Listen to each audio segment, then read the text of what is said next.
Olá, boa noite a todos, uma alegria estar novamente com todos vocês aqui mais essa edição do programa Ética Imortal, que é idealizado pelo Procurador de Justiça, Roberto Oliviano, realizado pelo Instituto Não Aceito Corrupção, ao lado da Academia Brasileira de Letras e da TV Cultura.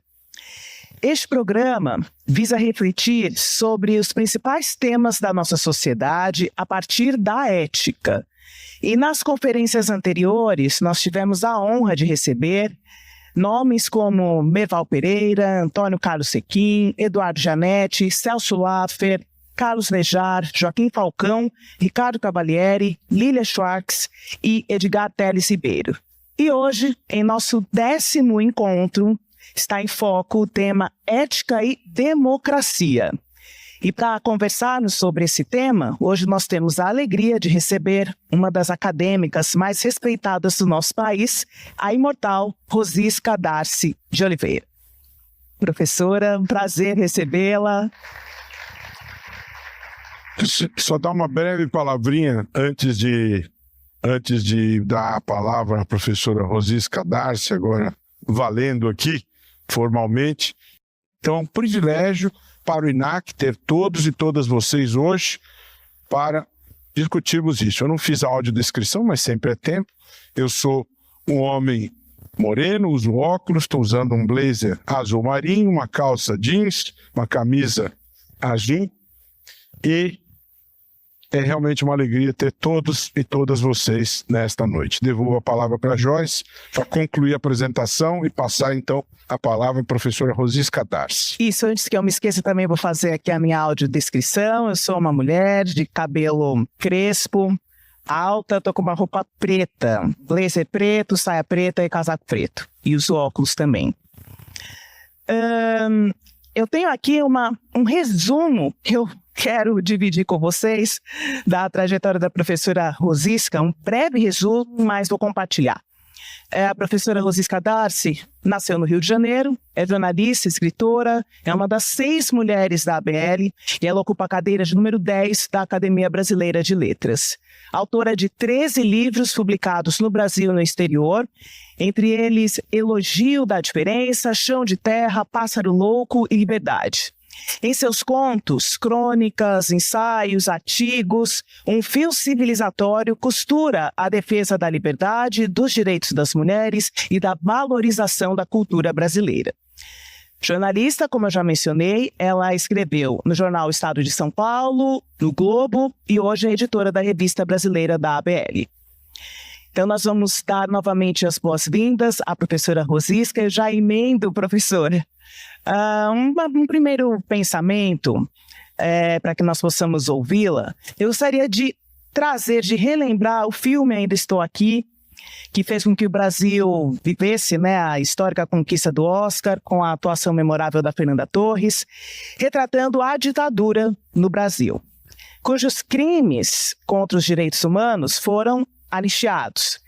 E neste mesmo ano da conquista do Oscar, por um filme que retrata a ditadura e a negação da nossa democracia, nós completamos 40 anos de democracia ininterrupta no Brasil e estamos às voltas novamente com a cogitação de uma anistia por crimes contra a ordem democrática, que, segundo os juristas, os ministros do STF, viola a nossa Constituição.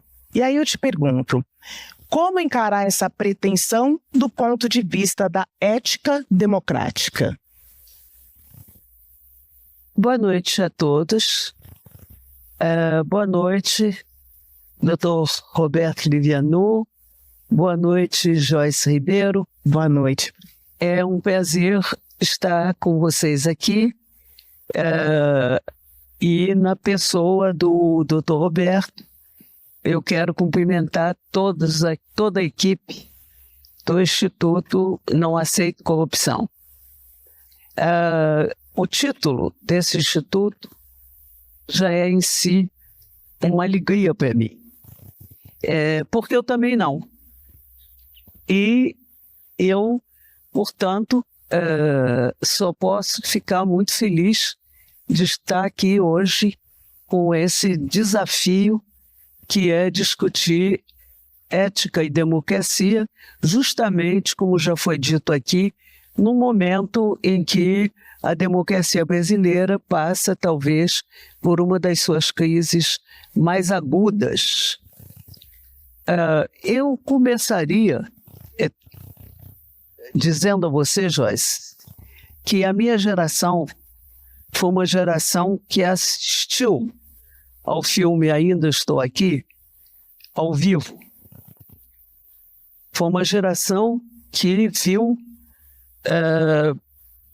morrer o personagem do filme, acompanhou o período bárbaro da tortura durante a democracia, durante a ditadura, a destruição sistemática da democracia, o atentado mais grave contra ela, que foi estabelecer um governo que tinha a tortura como instrumento de governo.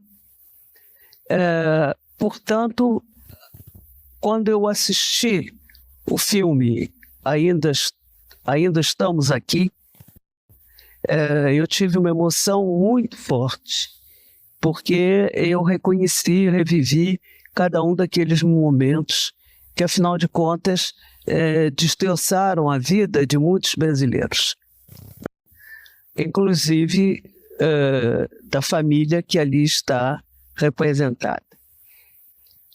Você mencionou com razão que 40 anos depois nós estamos vendo um pedido de anistia de atos contra a democracia que foram cometidos, e alguns deles confessos. Bom, e você lembrou com razão, que esses atos atentavam contra a nossa Constituição. Ora, a nossa Constituição, ela prega num dos seus primeiros artigos, se não o primeiro, creio eu, que todos são iguais perante a lei. É bem evidente que não somos todos iguais perante a lei na democracia brasileira.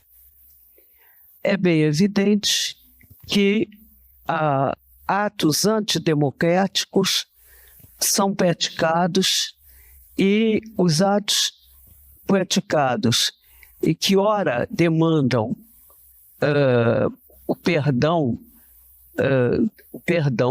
praticamente, eles, no meu entender, são imperdoáveis. No meu entender, eles não mereceriam, em hipótese alguma, nenhuma anistia.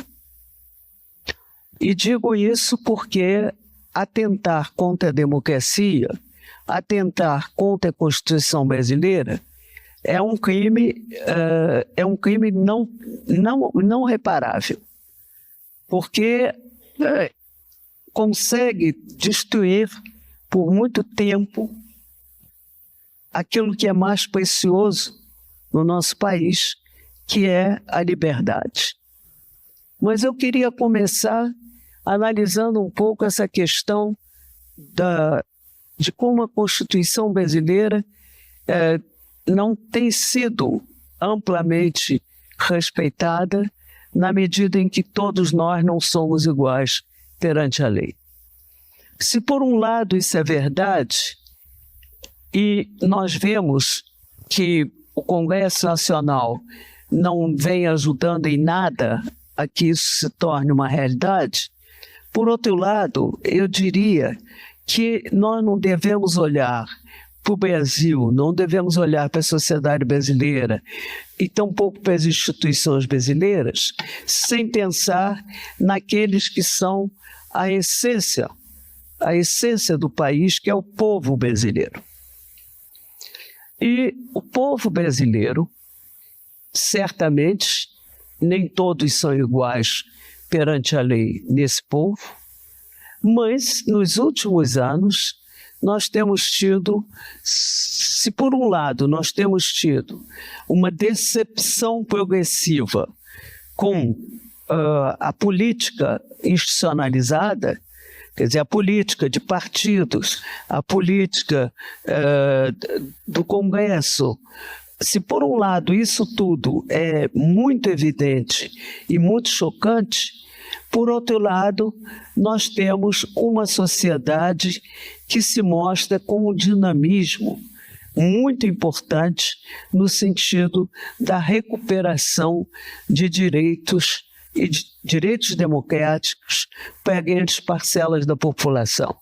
Eu me refiro, por exemplo, daria como exemplo, um exemplo que me é muito caro, aquele dos direitos das mulheres, pelos quais eu mesma lutei durante muitos anos e continuo lutando.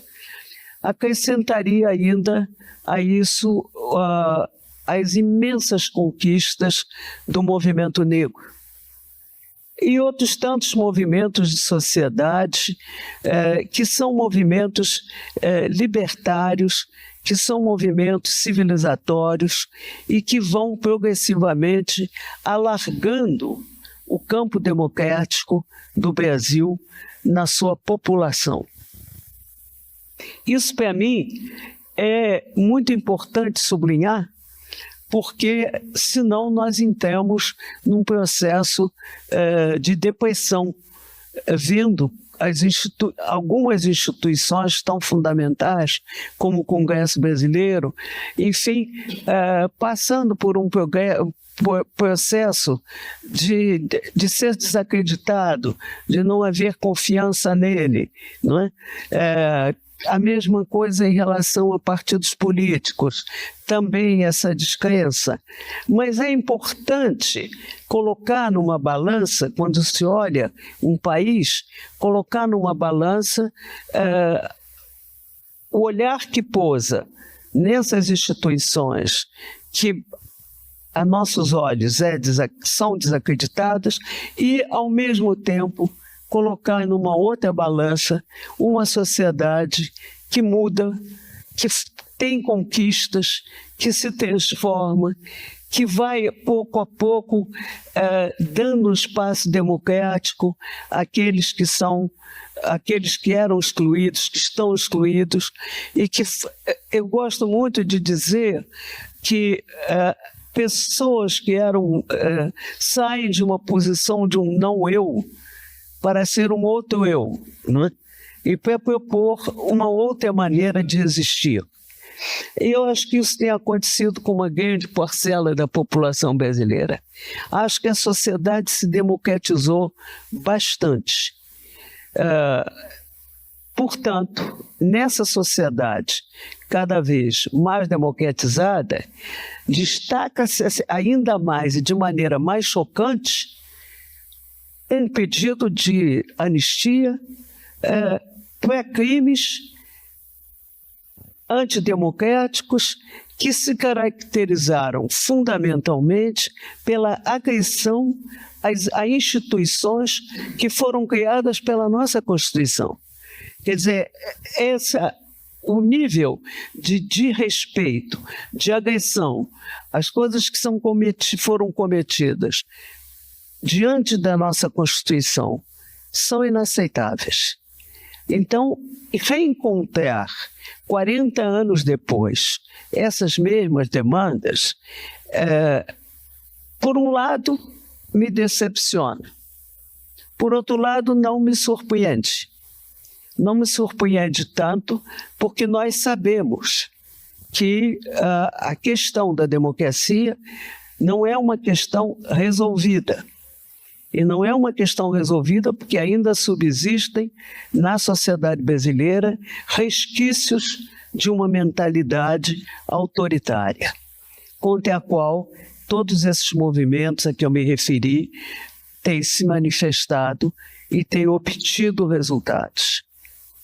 A gente pode entender dessa fala ou desse pensamento a crítica, mas que guarda e preserva, depois de todos esses anos de luta, um otimismo, uma visão de que a guerra está posta, né, a luta está posta e que a gente tem ainda diversas formas de contribuir seria nesse caminho? Eu mencionei que a sua... Agora dá para ouvir? Que essa sua fala, professora, nos coloca essa visão de que traz a crítica, mas também um otimismo guardado, preservado. Pelo menos uma esperança. Eu não sei se deve usar a palavra otimismo, mas certamente a palavra esperança. E eu insisto muito na esperança, porque sem ela não se atravessa nem a rua. Então, eu tenho muita esperança na democracia brasileira, eu aposto nela e eu luto por ela.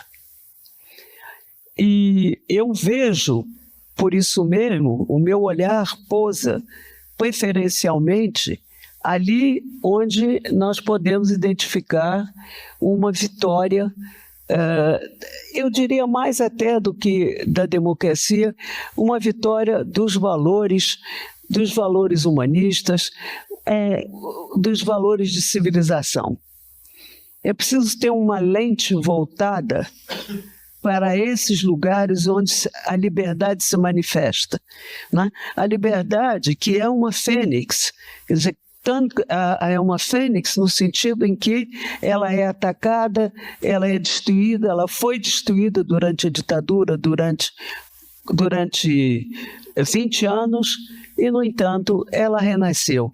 Ela renasce. E eu procuro olhar sempre para esses lugares onde essa fênix está renascendo. Essa é uma posição minha, que está inclusive defendida no meu último livro, o livro que não por acaso se chama Liberdade. Obrigada, professora. Nós vamos agora para um rápido intervalo e voltamos daqui a pouco com mais Ética Imortal.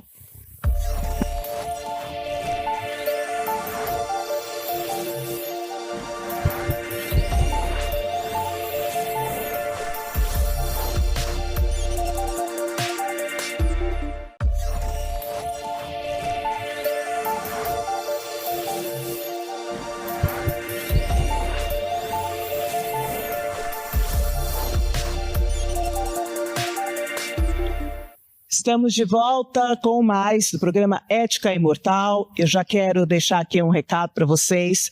Vocês podem enviar as suas perguntas, que a professora Rosisca vai respondê-las aqui no próximo bloco. Mas antes, professora, eu tenho aqui alguns dados que eu gostaria de ouvi-la sobre eles. O Departamento de Ciências Políticas da Universidade de Gotemburgo tem mais de 31 milhões de dados sobre 202 países, desde 1789 até 2023. E esses dados demonstram que o nível de democracia global de 2023 é o menor desde 1985, ou seja, vem diminuindo e rapidamente, e que mais de 70% das pessoas no mundo vivem em regimes autocráticos, um aumento de 48% em 10 anos. Que análise pode ser feita desse fenômeno e que perspectivas nós podemos vislumbrar para o Brasil diante do cenário em que vivemos? Joyce, eu creio que é uma evidência que existe uma onda obscurantista e uma onda autoritária crescendo no mundo. Esses dados que você trouxe poderiam ser completados pelo o que se vê a olho nu. Perceptível, absolutamente perceptível. A questão é por que isso está acontecendo. Eu vou salientar aqui, e na presença de alguém que conhece muito bem as questões de comunicação, professor Eugênio Butti, que nos honra aqui com a sua presença, eu vou destacar um outro fator determinante, eu creio. Eu penso que com o desenvolvimento das tecnologias virtuais, foi possível criar um instrumento que foi cientificamente preparado para determinação e manipulação das consciências mundo afora. Quer dizer, isso começa, eu acho que é conhecido por todos, o exemplo mais recente é o exemplo da eleição do Brexit, em que está provado, documentado, enfim, está provado que ali houve uma manipulação dirigida a cada pessoa, muito bem construída, por uma organização chamada Cambridge Analytics, e que essa organização, que aliás acabou de ser julgada agora, exatamente por isso, manipulou a formação da opinião das pessoas e dos eleitores. Isso tem se repetido, isso aconteceu no Brasil e isso tem acontecido em vários países do mundo. Qual é a mensagem? A mensagem é sempre uma mensagem de medo. É sempre uma mensagem que cria inquietude. Apresenta-se o adversário nas eleições como aquele que traz exatamente aquilo que a pessoa teme. Não é por acaso. Eu creio que essa onda obscurantista, ela se alimenta justamente, e tem, aliás, origem no medo. Um medo que se desenvolveu a partir exatamente do progresso dos direitos democráticos, mundo afora. Então, a mudança da posição das mulheres, as novas configurações familiares, os direitos das minorias, que não são minorias, né? Das minorias majoritárias, a questão gay, enfim, os que foram encapsulados de maneira estranha numa expressão chamada os costumes, como se tratasse de costumes. Não se trata de costumes, trata-se de direitos, trata-se de liberdades, mas que estão encapsuladas nessa questão chamada os costumes. Esses costumes estariam ameaçando a segurança de tantas pessoas no mundo e gerando nelas um sentimento de fragilidade, de insegurança, que facilita essa manipulação, baseada no medo, que tem origem no medo, que prega o medo e que quer ganhar as eleições através do medo. E que transforma, e aqui acontece evidentemente um fenômeno mais aflitivo, transforma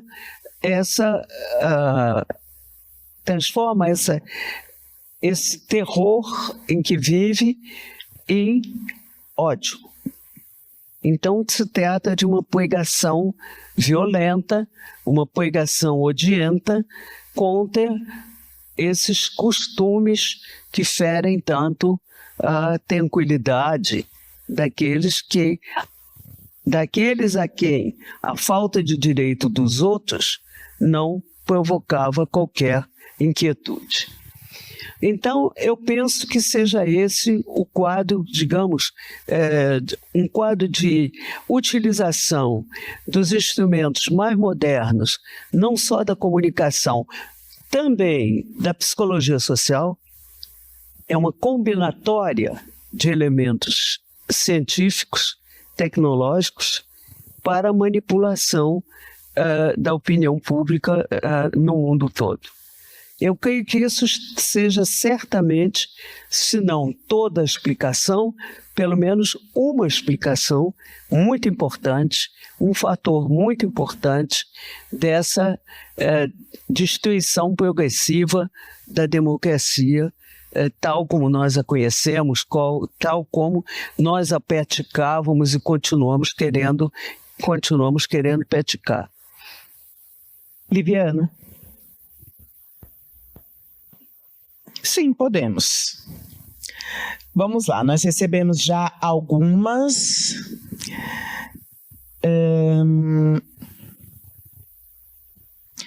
E ela diz o seguinte, a pergunta da Martina Salomão.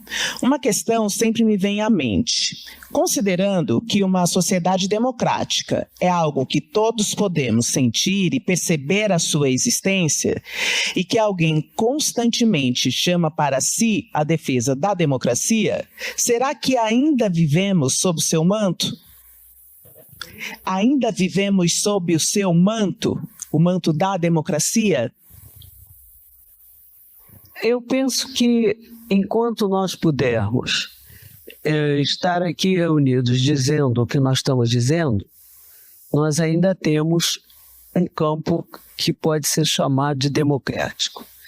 Mas há um risco muito grande, porque surgiu uma novidade, e mais uma vez eu cito o nome do professor Butch, porque ele escreveu nessa revista, na revista brasileira que eu dirijo, um artigo sobre isso. Surgiu um expediente que tem servido a uma corrosão da democracia, utilizando os próprios recursos da democracia. Isso me parece um ponto muito importante, porque se você usa, por exemplo, o direito de defesa, mas transforma esse direito de defesa em assédio judicial, você está usando um instrumento da democracia, mas está usando para destruí-la. Segundo exemplo, a liberdade de expressão, que é uma das grandes qualidades da democracia. Se ela se transforma num instrumento de destruição da imagem do outro através da infâmia, da calúnia, de fake news, enfim, dentro de um campo virtual que é impune, um campo virtual que escapa a qualquer tipo de instrumento civilizatório que foram construídos ao longo dos séculos, né? E, sobretudo, atenção, Roberto, que escapa a qualquer ética, quando esse campo se apresenta dessa maneira, as interrogações sobre a democracia se tornam cada vez mais agudas. Eu me lembro que, há mais ou menos 15 anos atrás, eu dei um curso no Rio de Janeiro chamado A Ética no Ciberespaço, em que eu tratava exatamente dessa problemática, de estar se abrindo um campo que era um campo sem superego, sem tabu, sem lei, sem justiça e sem punição. Então, que isso, evidentemente, trazia em si um risco grande de trazer à tona a fera que a civilização enjaulou, né? Conseguiu, ao longo dos séculos, enjaular, mas é uma fera que dorme dentro de todos nós. E é isso que vem saindo e que tem se manifestado. Então, quando você me pergunta, podemos falar de democracia? Eu penso que ainda sim, mas prestando muito atenção a esse fenômeno da corrosão interna, utilizando os próprios recursos da democracia. Rosisca, quando esteve aqui o Eduardo Gianetti, aliás, nos brindou com uma fala extraordinária, porque ele é extraordinário. Ele fez questão, na primeira das perguntas, de dar um passo atrás e nos dar uma explicação sobre o que é a ética. Né? Na sua visão, como pessoa culta e preparada que você é, hoje nós estamos fechando esse ciclo falando sobre ética e democracia, né? Queria ouvir um pouco a sua opinião. Que importância se dá hoje no Brasil para a ética? Na sua visão, o que pesa para as pessoas, nos valores? O tema aqui hoje é ética e democracia. Se você conseguir correlacionar isso, mas qual é o peso da ética no Brasil hoje? Veja, eu creio que a ética, ela primeiro é importante defini-la, não é? A ética não é um conjunto de valores abstrato. Ela é um conjunto de valores que se gera entre pessoas. Então, a dificuldade maior, por exemplo, da ética no ciberespaço é o tratamento entre anônimos, em pessoas que não são responsáveis pelo que dizem, que não têm que assumir responsabilidade pelo que dizem. A ética numa democracia se dá porque essa democracia é resultado de um consenso. Ela é resultado de um consenso, portanto, supostamente, ela é um resultado de algo construído entre pessoas. E, portanto, merecendo o respeito que se deve a um consenso que se desenvolveu e que se envolveu baseado, aí sim, em uma tradição, que é uma tradição de pensamento que nos trouxe até a democracia. E essa tradição de pensamento é uma tradição que se apoia fundamentalmente nos princípios da liberdade individual, no princípio do respeito ao outro, a minha liberdade termina onde começa do outro. Enfim, eu não vou me estender aqui em todos os fundamentos que são os fundamentos da democracia, mas são fundamentos éticos, sem dúvida nenhuma, que se transformam em fundamentos legais, que inspiram, quer dizer, no direito. O direito se inspira, certamente, de uma ética que o precede. Ele é um instrumento de, digamos assim, de organização de uma sociedade em torno de um conjunto de princípios éticos. Quando você me pergunta sobre a importância da ética hoje no Brasil, eu diria a você que ela tem uma importância cada vez mais, nesse momento, extremamente aguda, porque ela está desafiada pela realidade. Quer dizer, ela está sendo constantemente desafiada por comportamentos definitivamente desrespeitados, através do desrespeito ao direito. Porque se ela é um fundamento do direito, e se o direito é desrespeitado, ela é desrespeitada também. Então, eu estou procurando traduzir na linguagem mais simples, digamos assim, uma questão que é uma questão de origem filosófica, que é uma questão de origem, que é uma questão também jurídica, de grandes debates em torno dessa questão, mas no Brasil o renascimento da ética é quase que uma garantia, necessária à democracia. Quer dizer, sem isso, dificilmente nós vamos defender o direito. E sem defender o direito, muito dificilmente nós vamos ter uma sociedade minimamente civilizada. Bom, nós temos muitas outras perguntas, inclusive da plateia, mas agora nós vamos para um rápido intervalo e voltamos já já com o programa Ética Imortal.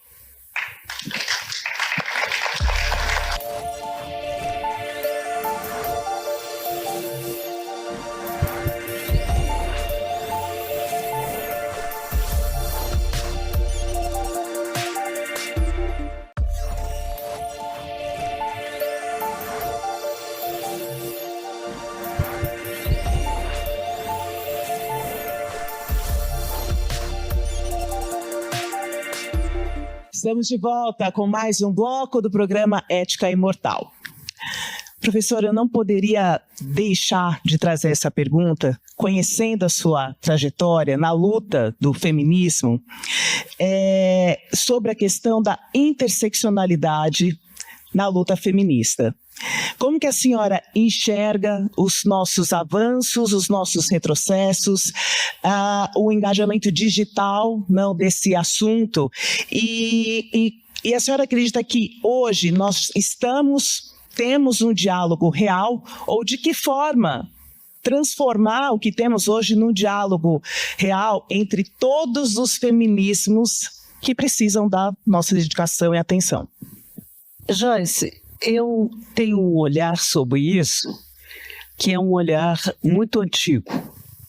Ou seja, eu faço parte de uma geração que conheceu o período mais duro do feminismo. Foi uma época em que dizer-se eu sou feminista era o risco de ser chamada de desviante, uma mulher esquisita, uma coisa desequilibrada, debochada, ironizada. São mulheres muito feias, umas mulheres que ninguém gosta, que ninguém quer. Enfim, o deboche foi a marca dos tempos em que eu enfrentei o feminismo, em que eu enfrentei a crítica ao feminismo. Bom, essa geração passou por cima de tudo isso, não deu bola para isso e viveu como pôde abriu o seu caminho, né? E eu acho que quebrou, de fato, um paradigma milenar.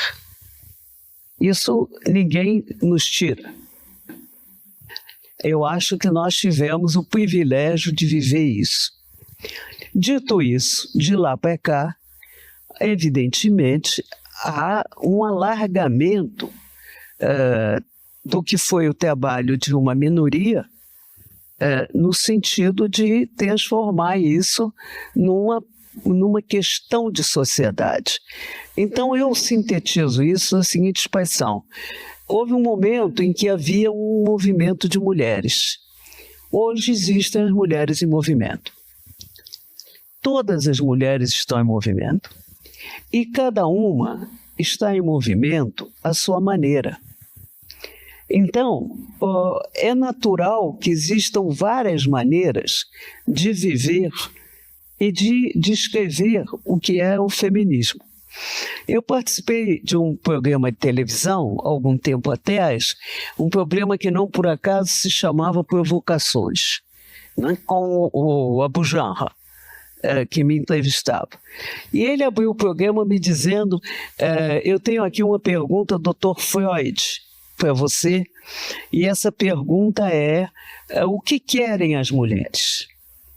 E eu disse a ele que eu, em primeiro lugar, agradecia muito já a possibilidade de me perguntar o que eu queria, que isso já era uma novidade. Então, nós já ficamos muito contentes, as mulheres agradecem quando se lhes pergunta o que é que elas querem. E cada uma quer uma coisa diferente.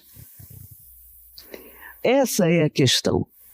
Então, você tem hoje movimentos os mais diversificados, as entradas mais diversificadas. E elas são, sim, interseccionais. Elas são ligadas, elas estão debaixo de um mesmo, eu acho, debaixo de uma mesma cúpula, digamos assim, em que o que está em questão existem homens e mulheres no mundo. As mulheres não são o contrário dos homens. As mulheres são as mulheres. Uma outra coisa. Uma outra coisa. Daí o título do meu livro, O Elogio da Diferença. Agora, essa diferença nunca foi vista como a base da verdadeira igualdade, quando na verdade ela é. Ela é a base da igualdade. A humanidade é feita desses sexos, que coexistem, que não são idênticos, mas que têm iguais direitos. Têm direitos iguais. Então, todas as mulheres, por onde quer que elas cheguem ao feminismo, por que tipo de desejo que isso desperte nelas, por que tipo de esperança isso desperte nelas, elas têm na base: eu sou uma mulher. E eu me orgulho disso. Eu não sou um homem com defeito de fabricação. Eu não sou um homem a quem falta alguma coisa. Não. Eu sou uma mulher. E é como tal que eu quero viver a minha feminidade, a minha feminilidade, a minha feminitude, como se diz atualmente. Não é isso? Bom, você tem os seus desejos, eu tenho os meus, mas essa base comum nós temos. E é isso que se chama feminismo. É isso que se chama. Então existe, eu sou capaz de entender os seus desejos como você é capaz de entender os meus. Mesmo se eles não são iguais. Mesmo se eles não têm a mesma entrada. Então, é isso que eu acho. Eu acho que existe essa interseccionalidade, que esses feminismos é normalíssimo que eles sejam diferentes entre eles e que, no fundo, eles só são realmente diferentes de uma coisa, de quem queria que nós fôssemos um mimetismo dos homens, que nós fôssemos o contrário dos homens e nada mais. Isso nós não somos. Liviana. Em 2008, Rosisca, tivemos na Câmara 22 urgências de votação. Em 2024, foram mais de 400. O debate democrático vem sendo deteriorado. Não há audiências públicas, as comissões estão sendo sucateadas. Enquanto o senador Chico Rodrigues, aquele com quem foram encontrados R$33 mil nas nádegas, não só não é punido, mas é premiado, sendo eleito para a mesa diretora do Senado. Marina Silva, esta mulher extraordinária que devotou a vida à defesa do meio ambiente, é massacrada por lobos famintos no mesmo Senado, numa aula magna de misoginia. Ao mesmo tempo, o bolo das emendas parlamentares, em 11 anos, aumentou 25.100%, enquanto o salário mínimo subiu 109%, numa verdadeira captura do orçamento pelo Congresso para atender demandas paroquiais. É possível dizer que ainda existe ética política na democracia brasileira, Rosisca? Primeiro, eu queria dizer que eu assisti a cena que se passou no Senado com a ministra Marina Silva. E que aquilo me provocou uma indignação profunda, mas não surpresa. Porque nós já vimos coisas desse tipo acontecerem dentro das casas legislativas de todo tipo. Então, isso é um reflexo justamente disso que nós estamos dizendo antes, quer dizer, essa falta de respeito completa pelas mulheres que estão numa situação de representação do povo brasileiro, que foram eleitas para representar o povo brasileiro. Bom, tudo isso que você descreveu faz parte, eu acho, dos elementos que fazem com que o Congresso seja hoje uma casa desacreditada. E isso é muito grave para a democracia. É uma coisa que me preocupa imensamente, porque a democracia precisa de um Congresso e precisa de um Congresso que seja respeitado. Dito isso, as casas legislativas, no meu entender, não esgotam a democracia. Quer dizer, o que me interessa é a democracia do povo brasileiro.